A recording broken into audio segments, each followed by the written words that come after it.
Item number 1, माननीय वित्त मंत्री श्रीमती निर्मला सीतारमन जी।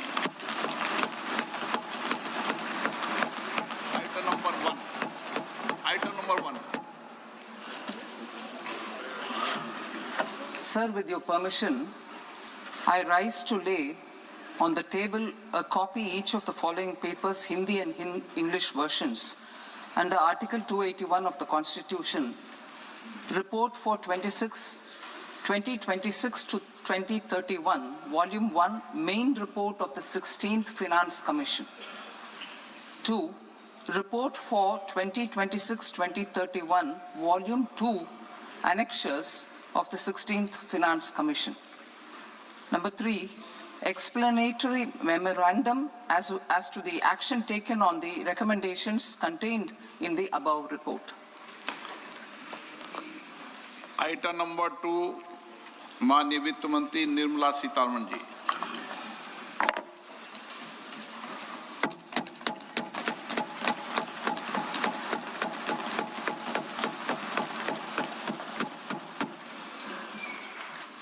Honorable Speaker, sir, on the sacred occasion of Magh Purnima and the birth anniversary of Guru Ravidas, I present the budget for the year 2026-2027. Since we assumed office 12 years ago, India's economic trajectory has been marked by stability, fiscal discipline, sustained growth, and moderate inflation.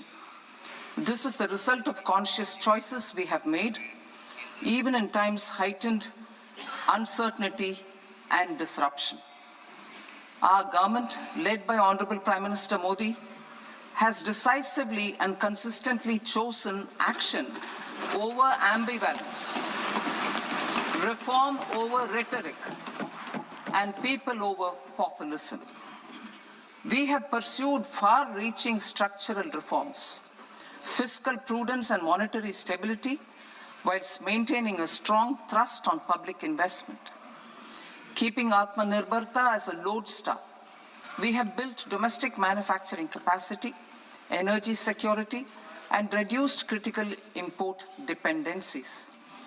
Simultaneously, we have ensured that citizens benefit from every action of the government, undertaking reforms to support employment generation, agricultural productivity, household purchasing power, and universal services to people. These measures have delivered a high growth rate of around 7% and helped us make substantial strides in poverty reduction and improvement in the lives of our people. Today, we face an external environment in which trade and multilateralism are imperiled and access to resources and supply chains are disrupted. New technologies are transforming production systems while sharply increasing demands on water, energy, and critical minerals. India will continue to take confident steps towards Vikasit Bharat, balancing ambition with inclusion. As a growing economy with expanding trade and capital needs, India must also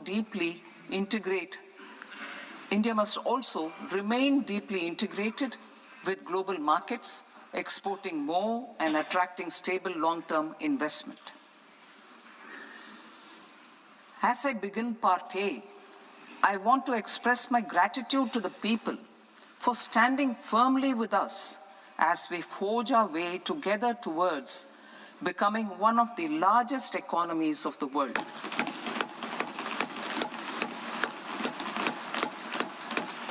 Our aim is to transform aspiration into achievement and potential into performance as we ensure that the dividends of growth reach every farmer, the scheduled caste, the scheduled tribes, the nomads, the youth, the poor, and the women.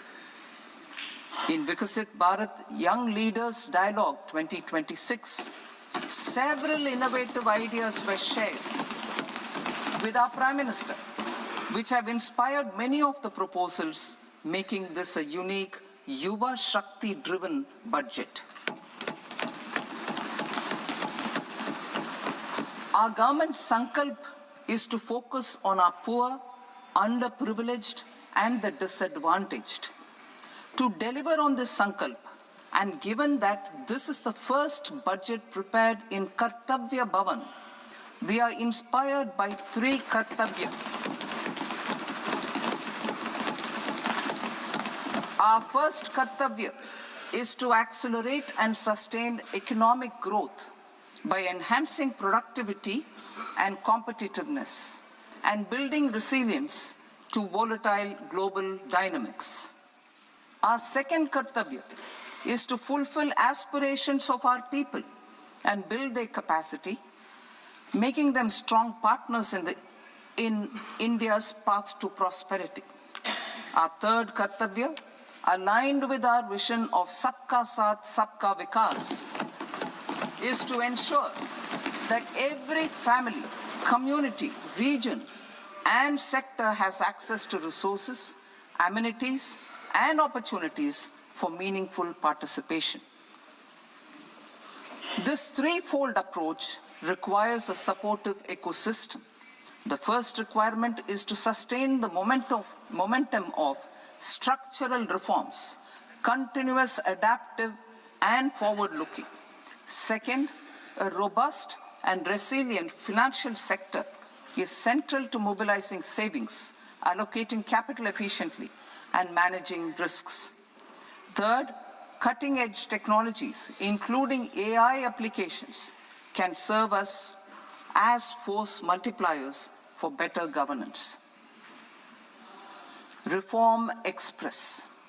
Our government has undertaken comprehensive reforms towards creating employment, boosting productivity, and accelerating growth. After the Prime Minister's announcement on Independence Day in 2025, over 350 reforms have been rolled out. This includes GST simplification, notification of labor codes, and rationalization of mandatory quality control orders. High-level committees have been formed, and in parallel, the central government is working with the state governments on deregulation and reducing compliance requirements. The Reform Express is well on its way and will maintain its momentum to help us fulfill our Kartavya. I now move to specific proposals. Under our first Kartavya, to accelerate and sustain economic growth, I propose interventions in 6 areas. 1. Scaling up manufacturing in 7 strategic and frontier sectors. 2. Rejuvenating legacy industrial sectors. 3. Creating champion MSMEs. 4. Delivering a powerful push for infrastructure. 5. Ensuring long-term security and stability. And 6. Developing city economic regions. Scaling up of manufacturing in 7 strategic and frontier sectors. Biopharma Shakti, meaning biopharma strategy for health advancement through knowledge, technology, and innovation. India's disease burden is observed to be shifting towards non-communicable diseases like diabetes, cancer, and autoimmune disorders. Biologic medicines are key to longevity and quality of life at affordable costs. To develop India as a global biopharma manufacturing hub,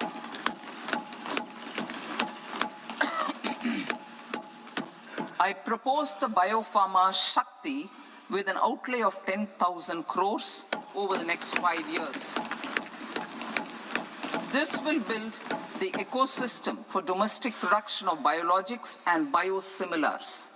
The strategy will include a biopharma-focused network with 3 new national institutes of pharmaceutical education and research, popularly known as NIPERS, and upgrading 7 existing ones. It will also create a network of 1,000 accredited India clinical trials sites. We propose to strengthen the Central Drug Standard Control Organization to meet global standards and approve timeframes through approval timeframes through a dedicated scientific review cadre and specialists. India's Semiconductor Mission 1.0 expanded India's semiconductor sector capabilities. Building on this, we will launch ISM 2.0 to produce equipment and materials, design full-stack Indian IP, and fortify supply chains. We will also focus on industry-led research and training centers to develop technology and skilled workforce. The Electronics Components Manufacturing Scheme, launched in April 2025 with an outlay of 22,919 crores, already has investment commitments at double the targets. We propose to increase the outlay to 40,000 crores to capitalize on this momentum.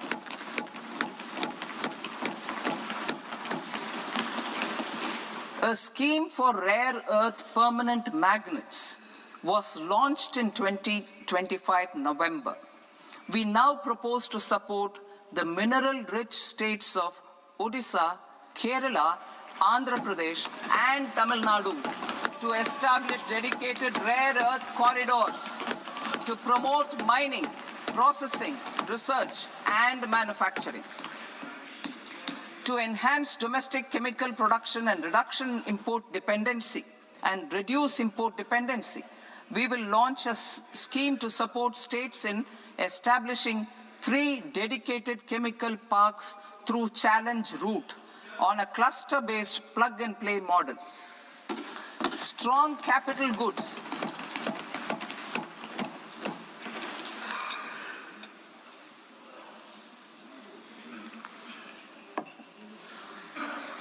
Strong capital goods capability is a determinant of productivity and quality across different sectors.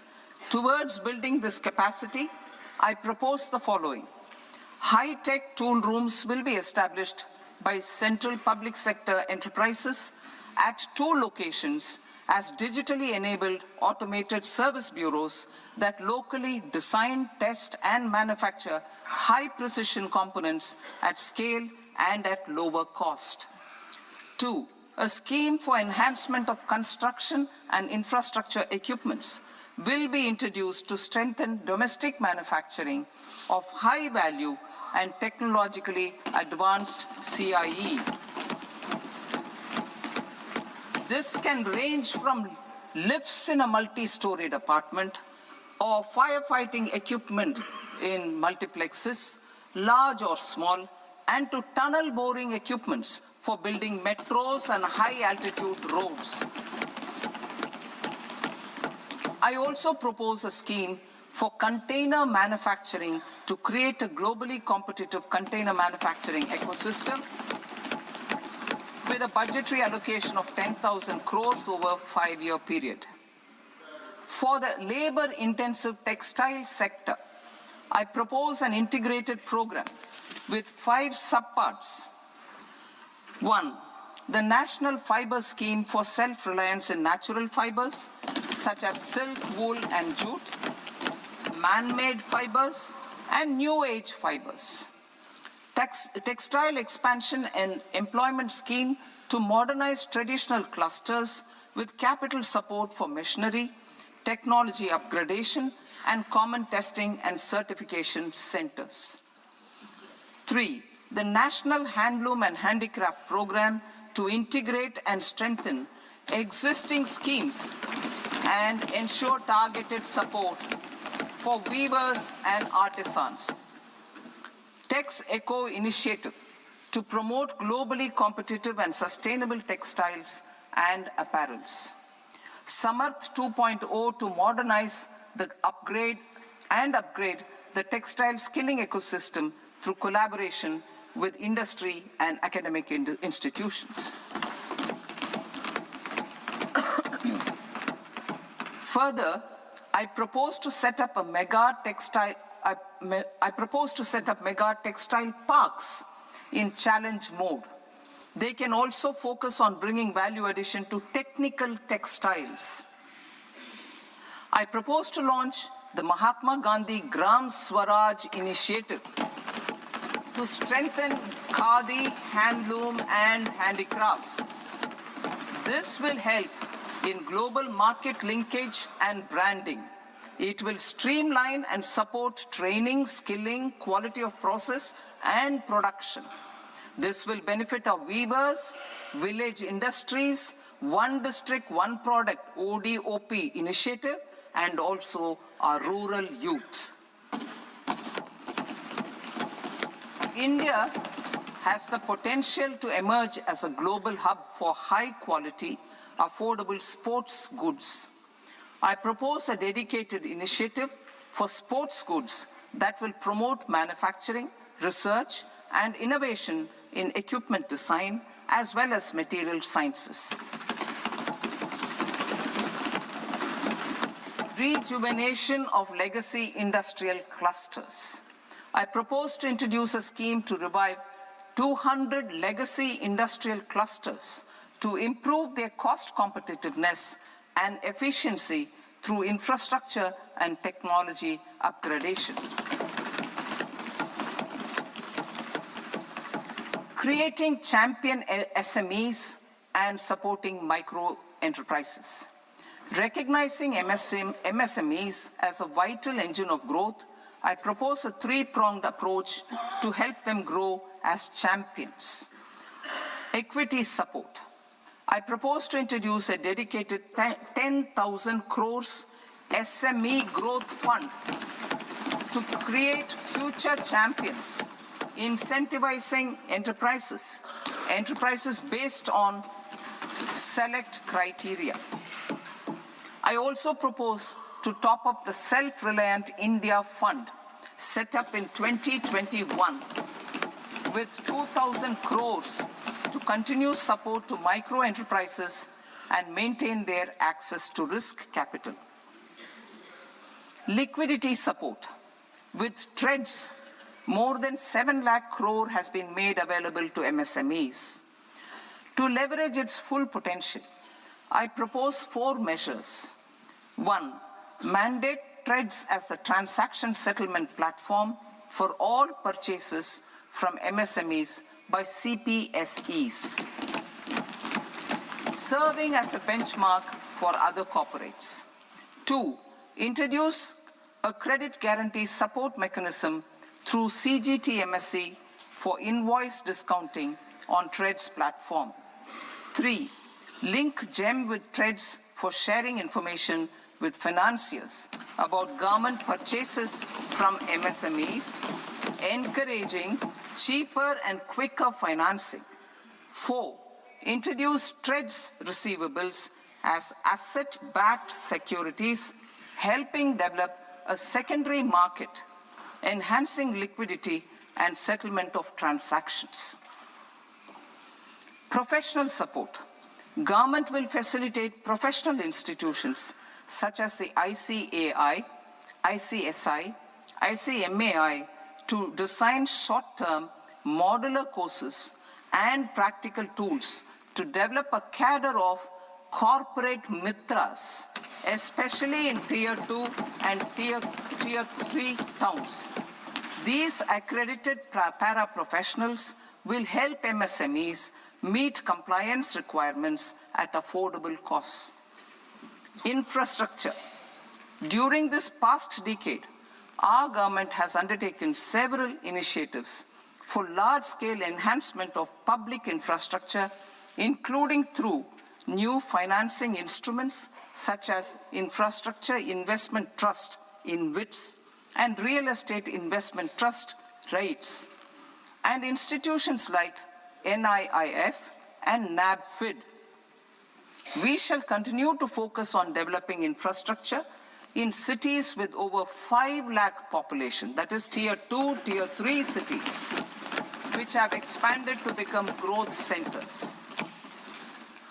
Public capital expenditure has increased manifold from 2 lakh crore in 2014-15 to an allocation of 11.2 lakh crore in BE 25-26. In this coming year, that is financial year 2026-27, I propose to increase it to 12.2 lakh crores to continue the momentum. To strengthen the confidence of private developers regarding risks during infrastructure development and construction phase, I propose to set up an infrastructure risk guarantee fund to provide prudentially calibrated partial credit guarantee to lenders. Over the years, RITES have emerged as a successful instrument for asset monetization. I propose to accelerate recycling of significant real estate assets of the CPSEs through the setting up of dedicated RITES. To promote environmentally sustainable movement of cargo, I propose to 1. Establish new dedicated freight corridors connecting Dankuni in the east to Surat in the west. Operationalize 20 new national waterways over the next 5 years. Starting with National Waterways 5 in Orissa to connect mineral-rich areas of Talcher and Angul and industrial centers like Kalinga Nagar to the ports of Paradeep and Dhamra. Training institutes will be set up as regional centers of excellence for development of required manpower for these waterways. This will benefit youth in the entire stretch of the waterways to train and acquire skills. Further, a ship repair ecosystem catering to inland waterways will also be set up at Varanasi and Patna. And C, launch a coastal cargo promotion scheme for incentivizing a modal shift from rail to road to increase the share of inland waterways and coastal shipping from 6% to 12% by 2047. To enhance last mile and remote connectivity and promote tourism, I propose to give incentives to indigenize manufacturing of seaplanes. A seaplane VGF scheme will be also introduced to provide support for operations. Carbon capture, utilization and storage. Aligning with the roadmap launched in December 2025, the carbon capture, utilization and storage technologies at scale will achieve higher readiness and in end-use application across 5 industrial sectors, including power, steel, cement, refineries, and chemicals. An outlay of 20,000 crore is proposed over the next 5 years for this purpose. City economic regions. Cities are India's engines of growth, innovation, and opportunities. We shall now focus on Tier 2, Tier 3 cities, and even temple towns, which need modern infrastructure and basic amenities. This budget aims to further amplify the potential of cities to deliver the economic power of agglomerations by mapping city economic regions based on their specific growth drivers. An allocation of 5,000 crore per CER over 5 years is proposed for implementing their plans through a challenge mode with a reform-cum-result-based financing mechanism.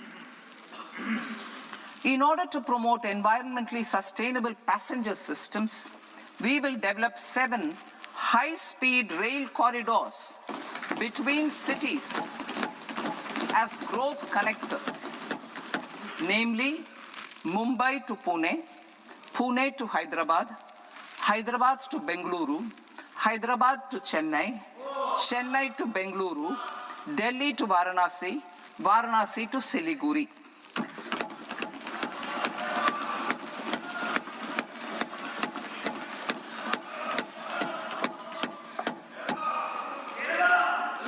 Financial sector. The Indian banking sector today is characterized by strong balance sheet, historic highs in profitability, improved asset quality, and coverage exceeding 98% of villages in the country. At this juncture, we are well placed to futuristically evaluate the measures needed to continue on the path of reform-led growth of this sector. I propose setting up a high-level committee on banking for Vikasit Bharat. High-level committee on banking for Vikasit Bharat to comprehensively review the sector and align it with India's next phase of growth while safeguarding financial stability, inclusion, and consumer protection. The vision for NBFCs for Vikasit Bharat has been outlined with clear targets for credit disbursement and technology adoption in order to achieve scale and improve efficiency in the public sector NBFCs. As a first step, it is proposed to restructure the Power Finance Corporation and Rural Electrification Corporation. I propose a comprehensive review of the foreign exchange management non-debt instruments rules to create a more contemporary, user-friendly framework for foreign investments consistent with India's evolving economic priorities. Corporate bond market. I propose to introduce a market-making framework with suitable access to funds and derivatives on corporate bond indices. I also propose to introduce total return swaps on corporate bonds. Municipal bonds. To encourage the issuance of municipal bonds of higher value by larger cities, I propose an incentive of 100 crore rupees for a single bond issuance. 100 crore rupees for a single bond issuance of more than 1,000 crore. The current scheme under Amrit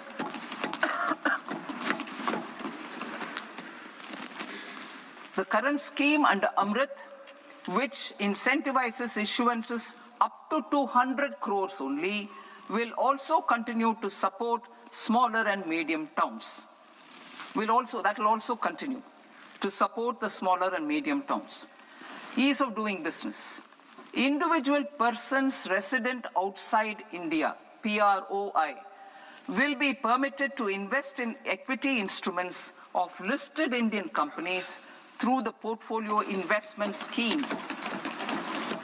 It is also proposed to increase the investment limit for an individual PROI under the scheme from 5% to 10%, with an overall investment limit for all individual PROIs to 24% from the current 10%. Emerging technologies including AI. 21st century is technology-driven. Adoption of technology is for the benefit of all people. Farmers in the field, women in STEM, youth keen to upskill, and Divyangjan to access newer opportunities.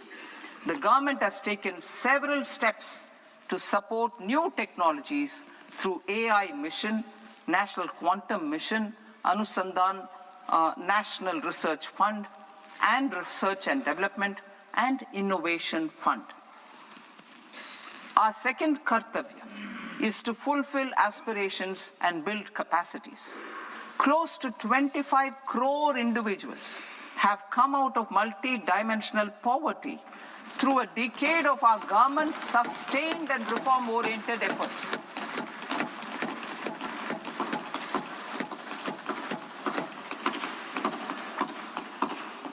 Our government has therefore decided to place a renewed emphasis on the service sector to provide a pathway to fulfilling aspirations of a youthful India with the following measures.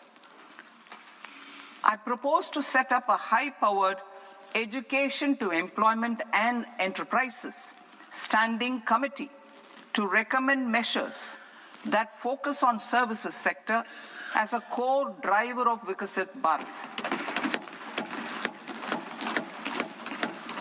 This will make us a global leader in services with a 10% global share by 2047. The committee will prioritize areas to optimize the potential for growth, employment, and exports. They will also assess the impact of emerging technologies, including AI, on jobs and skill requirements and propose measures thereof. To create a range of skilled career pathways, a new range of skilled career pathways for our youth, I propose interventions in the following sectors. Health. Existing institutions for allied health professionals will be upgraded and new AHP institutions established in private and government sectors.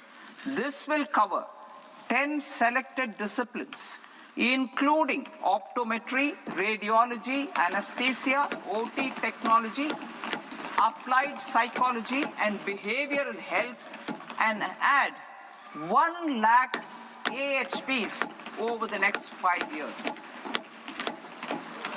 A strong care system covering geriatric and allied care services will be built.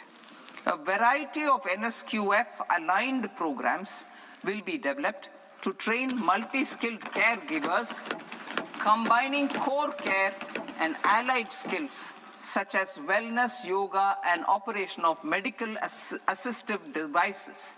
In the coming year, 1.5 lakh caregivers will be trained.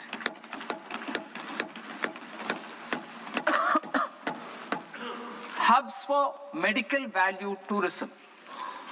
To promote India as a hub for medical tourism services, I propose to launch a scheme to support states in establishing 5 regional medical hubs in partnership with the private sector. These hubs will serve as integrated healthcare complexes that combine medical, educational, and research facilities. They will have Ayush centers, medical value tourism facilitation centers, and infrastructure for diagnostics, post-care, and rehabilitation. These hubs will provide diverse opportunities, job opportunities for health professionals, including doctors and AHPs. Ancient Indian yoga, already respected in several parts of the world, was given a mass global recognition when Honorable Prime Minister took it to the UN.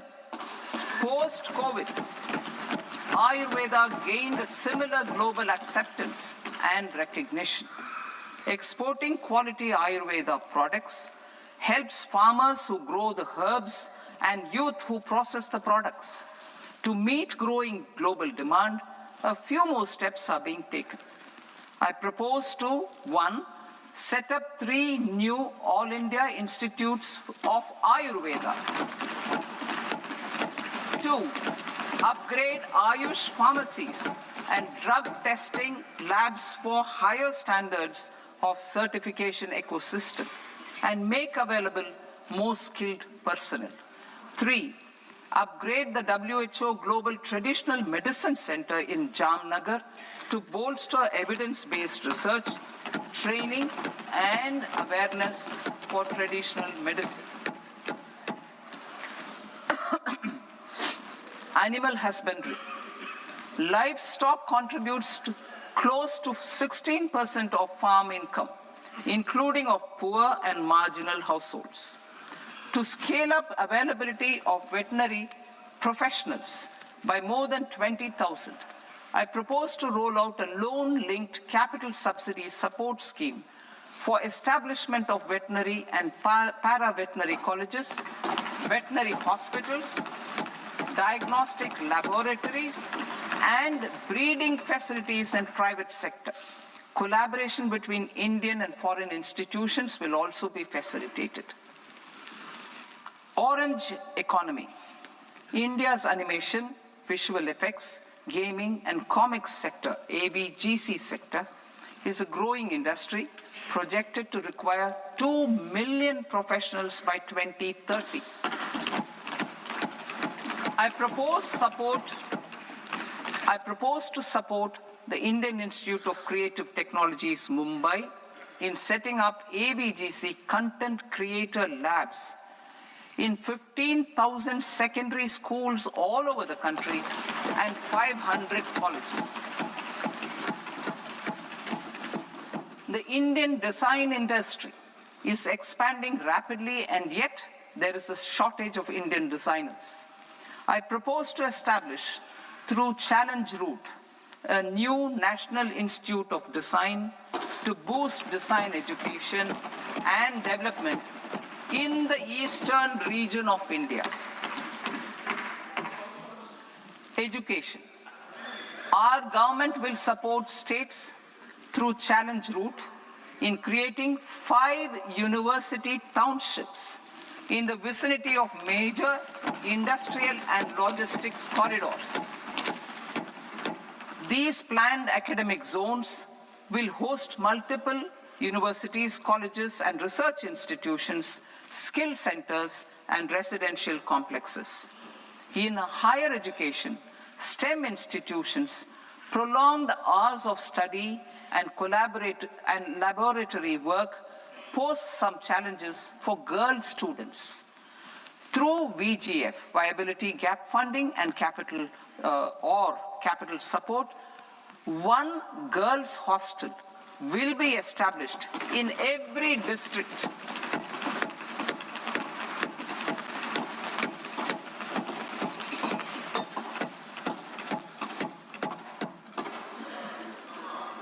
To promote astrophysics and astronomy via immersive experiences. 4 telescope infrastructure facilities will be set up or upgraded. The National Large Solar Telescope, the National Large Optical Infrared Telescope, the Himalayan Chandra Telescope, and the Cosmos 2 Planetarium. Tourism. The tourism sector has the potential to play a large role in the employment generation, forex earnings, and expanding the local economy. I propose to set up a National Institute of Hospitality by upgrading the existing National Council for Hotel Management and Catering Technology. It will function as a bridge between academia, industry, and government.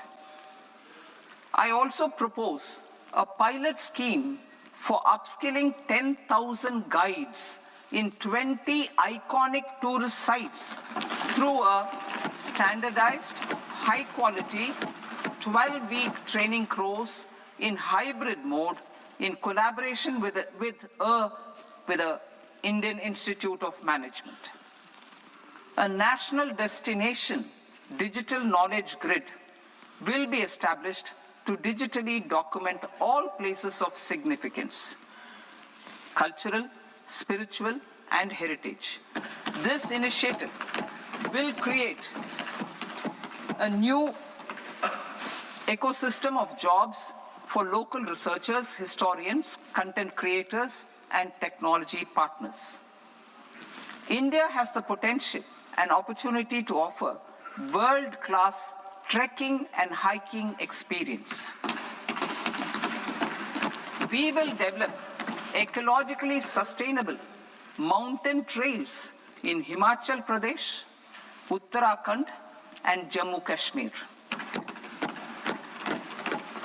Also in Araku Valley in the Eastern Ghats and Podigai Malai in the Western Ghats.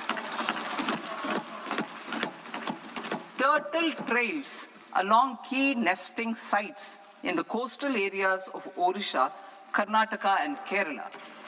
And 3, bird watching trails along the Pulikat Lake in Andhra Pradesh, Tamil Nadu.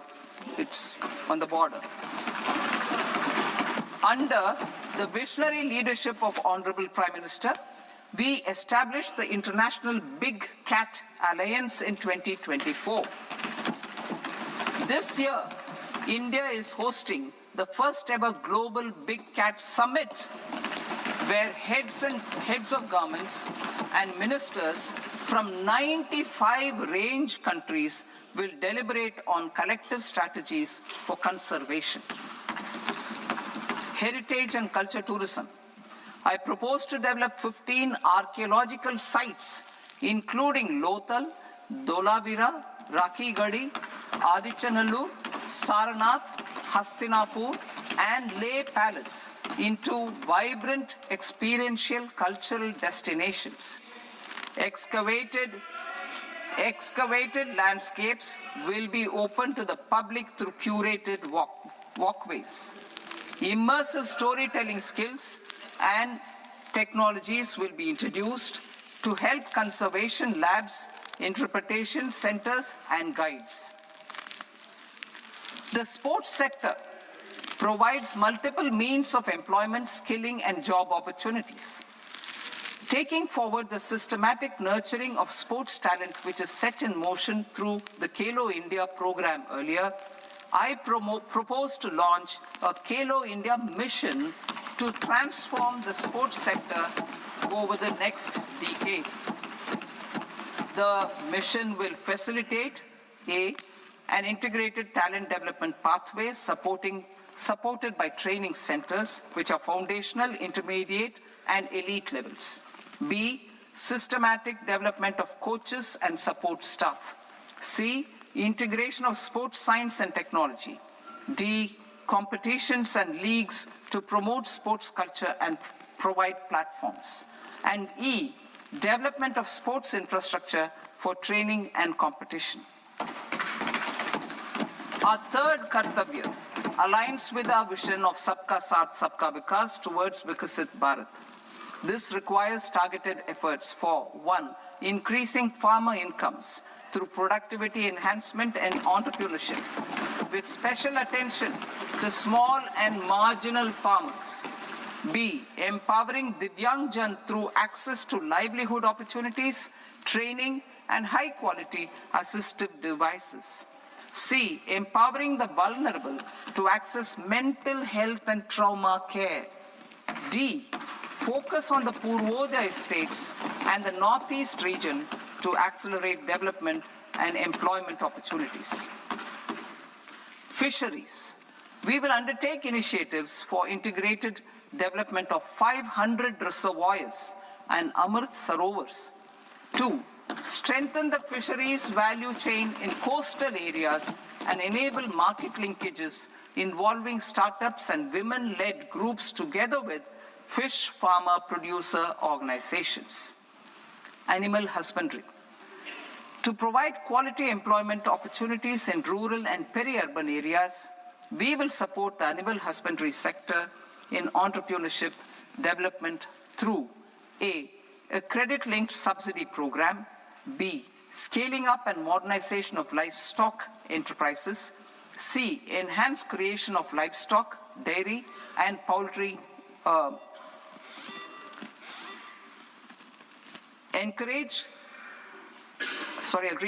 enhanced creation of livestock, dairy, and poultry-focused integrated value chains, and D, encourage creation of livestock farmer-producer organizations.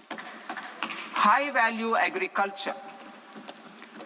To diversify farm outputs, increase productivity, enhance farmers' incomes, and create new employment opportunities, we will support high-value crops such as coconut, sandalwood, cocoa, cashew in the coastal areas, agar trees in Northeast, and nuts such as almonds, walnuts, and pine nuts in our hilly regions. All of them will be supported. India is the world's largest producer of coconuts. About 30 million people including nearly 10 million farmers, depend on coconuts for their livelihood. To further enhance competitiveness in coconut production, I propose a coconut promotion scheme to increase production and enhance productivity through various interventions, including replacing and non-productive trees with new saplings or plants or varieties in major coconut growing states. A dedicated program is proposed for Indian cashew and cocoa to make India self-reliant in raw cashew and coconut production and processing, enhance export competitiveness, and transform Indian cashew and Indian cocoa into premium global brands by 2030. Sandalwood. Sandalwood is closely linked to India's social and cultural heritage. Our government will partner with state governments to promote focused cultivation and post-harvest processing to restore the glory of the Indian sandalwood ecosystem, to rejuvenate old, low-yielding orchards, and expand high-density cultivation of walnuts, almonds, and pine nuts. We will support a dedicated program to enhance farmer incomes and in bringing value addition by engaging youth. Bharat Vistar, that is virtually integrated system to access agricultural resources. I propose to launch Bharat Vistar, a multilingual AI tool that shall integrate the AgriStack portals and the ICAR package on agricultural practices with AI systems. This will enhance farm productivity, enable better decisions for farmers, and reduce risk by providing customized advisory support. She Marts for rural women-led enterprises. Building on the success of Lakpati Didi program, I propose to help women take the next step from credit-linked livelihoods to being owners of enterprises.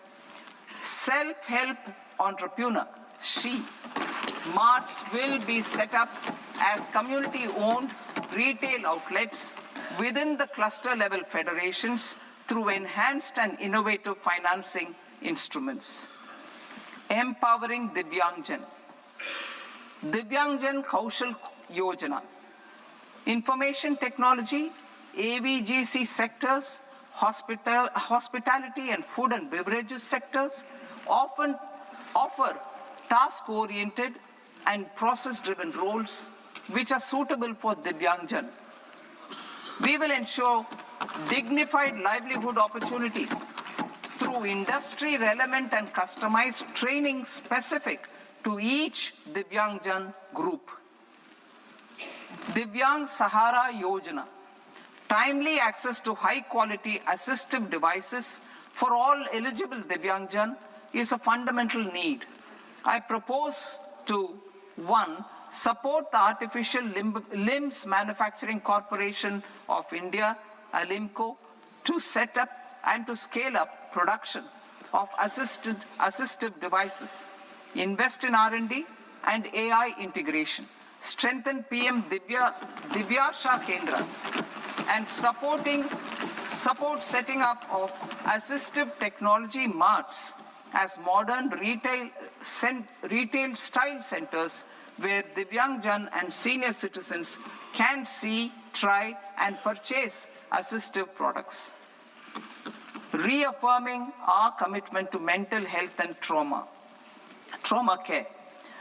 There are no national institutes for mental health care in North India. We will therefore set up a NIMHANS 2 and also upgrade national mental health institutes in Ranchi and in Tezpur as regional apex institutions. Emergencies expose families, particularly the poor and vulnerable, to unexpected expenditure. We will strengthen and increase these capacities by 50% in district hospitals by establishing emergency and trauma care centers. Focus on Purvodaya states and northeastern regions. Purvodaya, I propose the development of an integrated East Coast industrial corridor with a well-connected node at Durgapur, creation of 5 tourism destinations in 5 Purvodaya states, and the provision of 4,000 e-buses. Buddhist sites in northeastern region. The northeastern region is a civilizational confluence of Theravada and Mahayana or Vajrayana traditions. I propose to launch a scheme for development of Buddhist circuits in Arunachal Pradesh, Sikkim, Assam, Manipur, Mizoram, and Tripura. The scheme will cover preservation of temples and monasteries, pilgrimage interpretation centers, connectivity, and pilgrim amenities. 16th Finance Commission. On 17th November 2025, the 16th Finance Commission submitted its report to the President. As mandated under Article 281 of the Constitution, the government is to lay the report along with the explanatory memorandum on the action taken report on the recommendations of the Commission in Parliament, which, Sir, Honourable Speaker, you've allowed me to do at the commencement of the session. The government has accepted the recommendation of the Commission to retain the vertical share of devolution at 41%. As recommended by the Commission, I have provided 1.4 lakh crores of rupees to the states for the year 2026-2027 as Finance Commission grants. These include rural and urban local body and disaster management grants. Fiscal consolidation. Government has been delivering on our fiscal commitments consistently without compromising on social needs. To strive towards accepted standards of fiscal management in Budget 25-26, I had indicated that the central government would target reaching a debt-to-GDP ratio of 50 plus or minus 1% by 2030-31. In line with this, the debt-to-GDP ratio is estimated to be 55.6% of GDP in BE 26-27. compared to 56.1% of GDP in RE 25-26. A declining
Income Tax Act.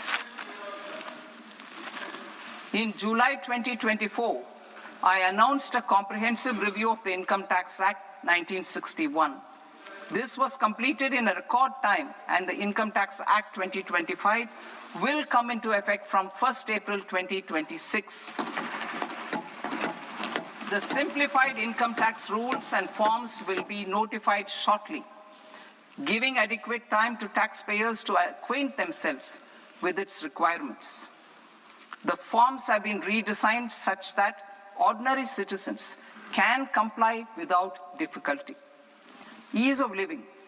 I propose that any interest awarded by the Motor Accident Claims Tribunal to a natural person will be exempt from income tax, and any TDS on this account will be done away with. I propose to reduce TCS rate on the sale of overseas tour program package from the current 5% and 20% to 2% without any stipulation of amount. I propose to reduce TCS rate for pursuing education and for medical purposes under the Liberalized Remittance Scheme, popularly known as LRS, from 5% to 2%. Supply of manpower services is proposed to be specifically brought within the ambit of payment to contractors for the purpose of TDS to avoid ambiguity. Thus, TDS on these services will be at the rate of either 1% or 2% only. I propose a scheme for small taxpayers, wherein a rule-based automated process will enable obtaining a lower or nil deduction certificate instead of filing an application with the assessing officer. For the ease of taxpayer holding securities in multiple companies, I propose to enable depositories to accept Form 15G or Form 15H from the investor and provide it directly to various relevant companies. I propose to extend time available for revising returns from 31st December to up to 31st March with the payment of a nominal fee. I also propose to stagger the timeline for filing of tax returns. Individuals with ITR 1 and ITR 2 returns will continue to file till 31st July, and non-audit business cases or trusts are proposed to be allowed time till 31st August. TDS on sale of immovable property by a non-resident is proposed to be deducted and deposited through resident buyers and his or her PAN-based challan instead of requiring a TAN, which is a temporary accounting number. To address practical issues of small taxpayers like students, young professionals, tech employees, relocated NRIs, and such others, I propose to introduce a one-time 6-month foreign asset disclosure scheme for these taxpayers to disclose income or assets below a certain size. This scheme would be applicable for two categories of taxpayers, namely, A, who did not disclose their overseas income or assets, and B, who disclosed their overseas income and or paid due tax but could not declare the asset acquired. For category A, the limit of undisclosed income or asset is proposed to be up to 1 crore rupees.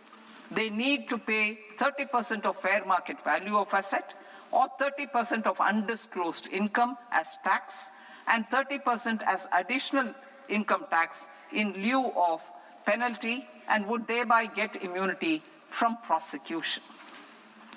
For category B, asset value is proposed to be up to 5 crore rupees. Here, immunity from both penalty and prosecution will be available with a payment of fee of 1 lakh rupees. Rationalizing penalty and prosecution. Multiplicity of proceedings are hindrance to the ease of doing business. I propose to integrate assessment and penalty proceedings by way of a common order for both. There will be no interest liability on the taxpayer on the penalty amount for the period of appeal before the first appellate authority, irrespective of the outcome of appeal process. Further, quantum of prepayment is being reduced from 20% to 10% and will continue to be calculated only on core tax demand. As an additional measure for reducing litigation, I propose to allow taxpayers to update their returns even after reassessment proceedings have been initiated, and an additional 10% tax rate over and above the rate applicable for the relevant year. The assessing officer will then use only this updated return in his proceedings. There is already a framework for immunity from penalty and prosecution in the cases of underreporting. I propose to apply this framework for immunity to misreporting too. However, in such a case, the taxpayer will need to pay 100% of the tax amount as an additional income tax over and above the tax and interest due. Penalties for certain technical defaults, such as failure to get accounts audited, non-furnishing of transfer pricing audit report, and default in furnishing statement for financial transactions are proposed to be converted into fee.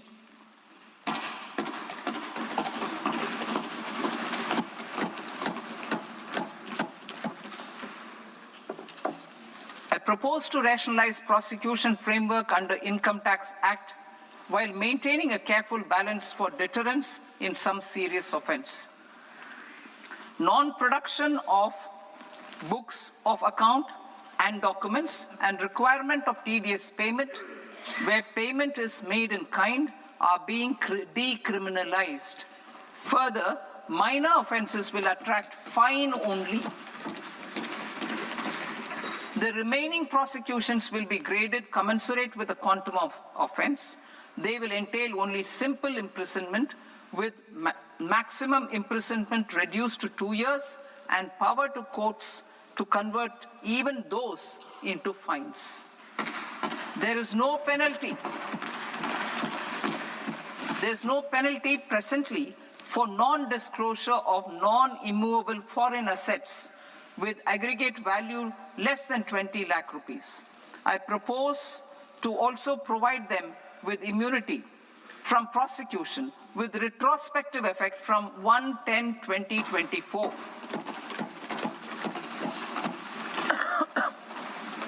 Cooperatives. Deduction is already allowed to a primary cooperative society engaged in supplying milk, oilseeds, fruits or vegetables raised or grown by its members. I propose to extend this deduction to also include supply of cattle feed and cotton seed produced by its members. I propose to allow inter-cooperative society dividend income as deduction under the new tax regime to the extent it is further distributed to its members. I further propose to allow exemption for a period of 3 years to dividend income received by a notified national cooperative federation on their investments made in companies up to 31/1/2026. This exemption would be allowed only for dividends further distributed to its member cooperatives. Supporting IT sector as India's growth engine. India is a global leader in software development services, IT-enabled services, knowledge process outsourcing services, and contract R&D services relating to software development. These businesses and their segments are quite interconnected with each other. All these services are proposed to be clubbed under a single category of information technology services with a common safe harbor margin of 15.5% applicable to all. The threshold for availing safe harbor for IT services is being enhanced substantially from 300 crore rupees to 2,000 crore rupees.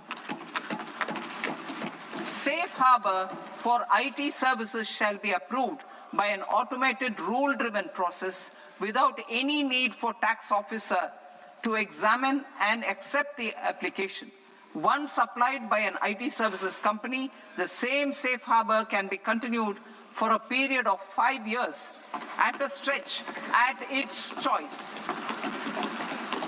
For IT services companies who want to conclude advanced pricing agreement, APA, I propose to fast-track unilateral APA process for IT services and endeavor to conclude it within a period of 2 years. The period of 2 years can be extended by a further period of 6 months on taxpayers' request.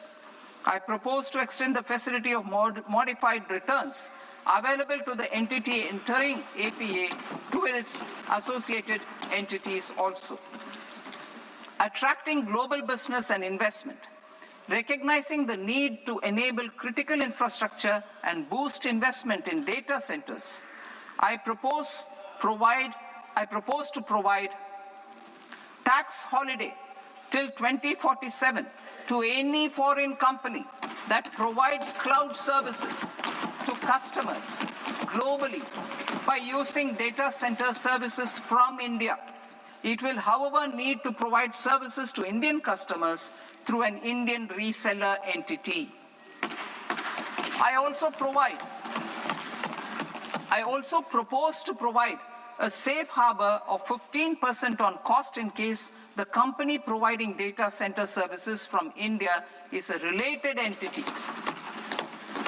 To harness the efficiency of just-in-time logistics for electronic manufacturing, I propose to provide safe harbor to non-residents for component warehousing in a bonded warehouse at a profit margin of 2% of the invoice value. The resultant tax of about 0.7% will be much lower than in competing jurisdictions. To provide fillip to toll manufacturing in India, I propose to provide exemption from income tax for 5 years to any non-resident who provides capital goods, equipment, or tooling to any toll manufacturer in a bonded zone.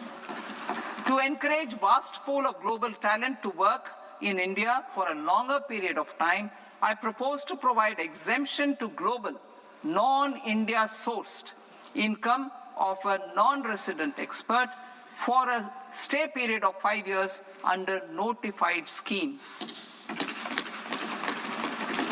I propose to provide exemption from minimum alternate tax, the MAT, to all non-residents who pay tax on presumptive basis. Tax administration. I propose to constitute a joint committee of Ministry of Corporate Affairs and Central Board of Direct Taxes for incorporating the requirements of income computation and disclosure standards, the ICDS, in the Indian Accounting Standards, IND AS itself. Separate accounting requirement based on ICDS will be done away with from the tax year 27-28. To support Prime Minister Modi's vision of homegrown accounting and advisory firms to become global leaders, I propose to rationalize the definition of accountant for the purposes of safe harbor rules. Other tax proposals. Change in taxation of buyback was brought in to address the improper use of buyback route by promoters. In the interest of minority shareholders, I propose to tax buyback for all types of shareholders as capital gains. However, to disincentivize misuse of tax arbitrage, promoters will pay an additional buyback tax. This will make effective tax 22% for corporate promoters. For non-corporate promoters, the effective tax will be 30%. TCS rate for sellers of specific goods, namely alcoholic liquor, scrap, and minerals, will be rationalized to 2%, and that on tendu leaves will be reduced from 5% to 2%. I propose to raise the STT on futures to 0.05% from the present 0.02%. STT on options premium and exercise of options are both proposed to be raised to 0.15% from the present rate of 0.1% and 0.125% respectively. We reformed the taxation landscape for corporates in 2019 by providing them a simplified regime with lower tax rate so that they could productively focus on business rather than on claim of deductions and exemptions. To encourage companies to shift to the new regime, set-off of brought forward MAT credit, minimum alternate tax credit, is proposed to be allowed to companies only in the new regime. Set-off using available MAT credit is proposed to be allowed to an extent of 1/4 of the tax liability in the new regime. MAT is proposed to be made final tax, so there will be no further credit accumulation from 1st April 2026. In line with this change, the rate of final tax is being reduced to 14% from the current MAT rate of 15%. The brought forward MAT credit of taxpayers accumulated till 30th March 2026 will continue to be available to them for set-off as above. Indirect taxes. I shall now take up proposals related to indirect taxes. My proposals for customs and central excise aim to further simplify the tariff structure, support domestic manufacturing, promote export competitiveness, and correct inversion in duty.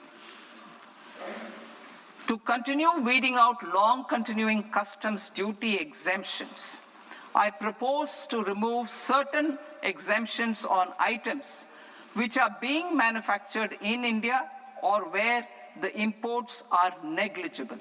Similarly, to further simplify the process of ascertaining the rate of duty applicable on a particular item, I propose to incorporate certain effective rates in various customs notifications to the tariff schedule itself.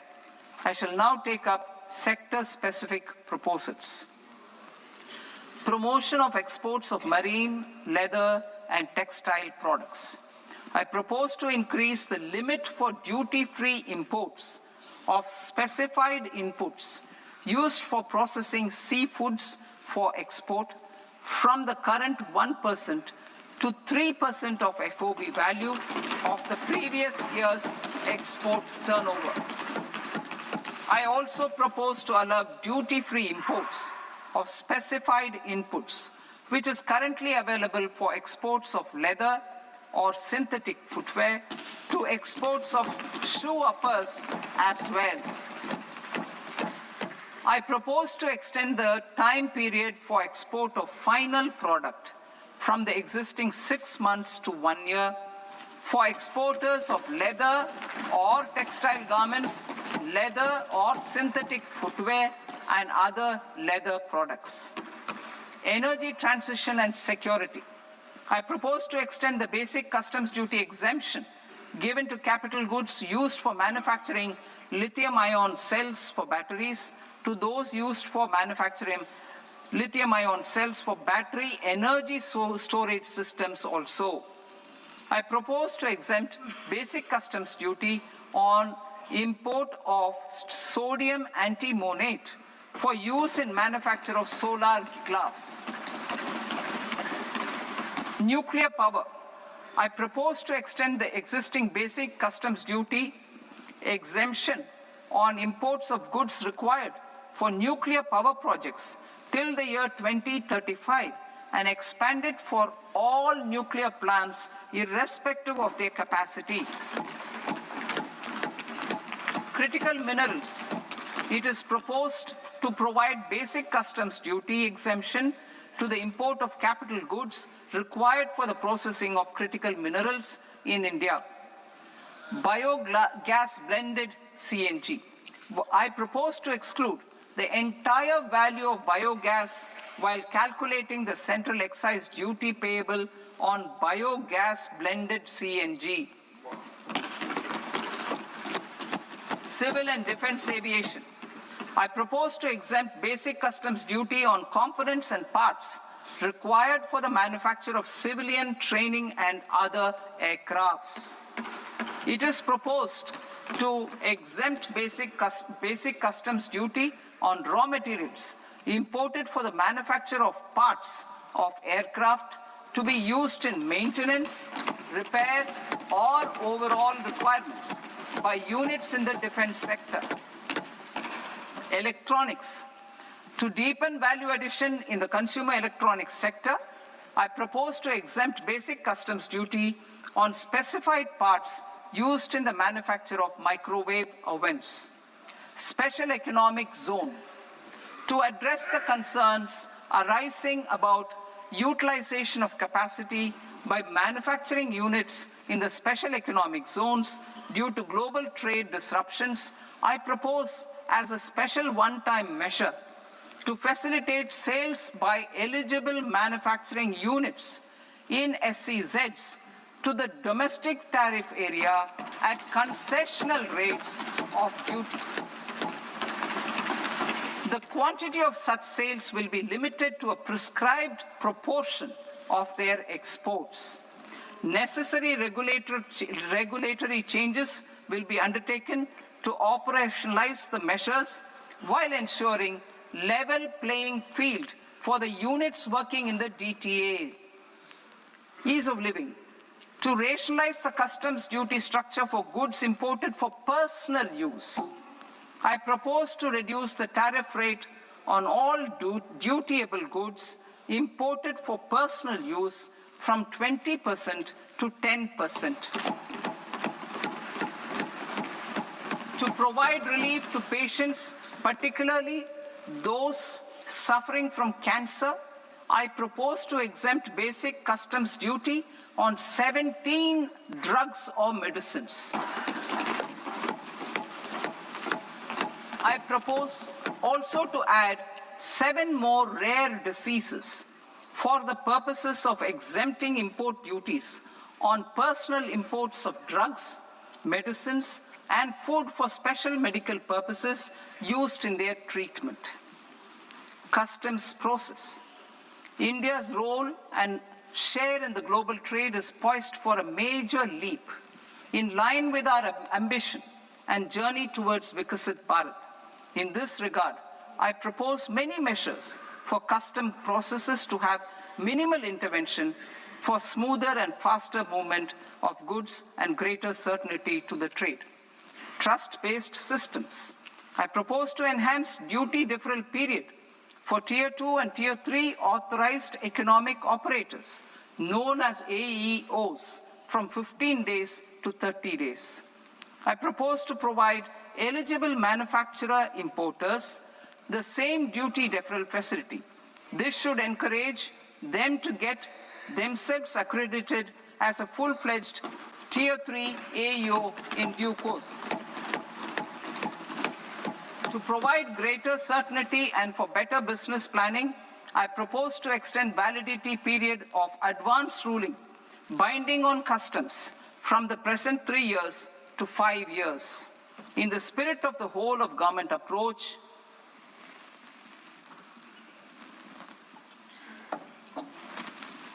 government agencies will be encouraged to leverage AEO accreditation for preferential treatment in clearing their cargo. Regular importers with trusted, long-standing supply chains will be recognized in the risk system so that the need for verification of their cargo every time can be minimized. Export cargo using electronic sealing. Export cargo using electronic sealing will be provided through clearance from the factory premises to the ship. For import of goods not needing any compliance, filing of bill of entry by a trusted importer and arrival of goods will automatically notify customs for completing their clearance formalities. This will enable goods to be released immediately on arrival.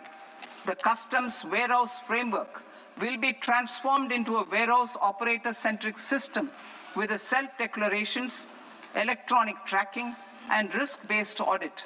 These reforms will move away from the current system of officer-dependent approvals and reduce transaction delays and compliance costs. Ease of doing business. Approvals required for cargo clearance from various government agencies will be seamlessly processed through a single and interconnected digital window by the end of the financial year. Processes involved in clearance of food, drugs, plant, and animal and wildlife products, accounting for about 70% of interdicted cargo, will be operationalized on this system by April 2026 itself. For goods not having any compliance requirement, clearance will be done by customs immediately after online registration is completed by the importer, subject to the payment of duty. Customs integrated system will be rolled out in 2 years as a single integrated and scalable platform for all customs processes. Utilization of non-intrusive scanning with advanced imaging and AI technology for risk assessment will be expanded in a phased manner with the objective to scan every container across all the major ports. New export opportunities to support Indian fishermen to fully harness the economic value of marine resources beyond our territorial waters. The following measures will be taken. A. Fish catch by an Indian fishing vessel in exclusive economic zone or on the high seas will be made free of duty. Landing of such fish on foreign port will be treated as export of goods. Safeguards will be put in place to prevent misuse during fish catch, transit, or transshipment. To support aspirations of India's small businesses, artisans, and startups to access global markets through e-commerce, I am pleased to announce complete removal of the current value cap of 10 lakh rupees per consignment on courier exports. In addition, handling of rejected and returned consignments will be improved with effective use of technology for identifying such consignments. I propose to revise provisions governing baggage clearance during international travel to address genuine concerns of passengers. The revised rules will enhance duty-free allowances in line with the present-day travel realities and provide clarity in temporary carriage of goods brought in or taken out. There are honest taxpayers who are willing to settle disputes by paying all their dues, but they get deterred due to negative connotation associated with penalty. They will now be able to close cases by paying an additional amount in lieu of penalty. Honorable Speaker, sir, with this, I commend the budget to this august House. Jai Hind.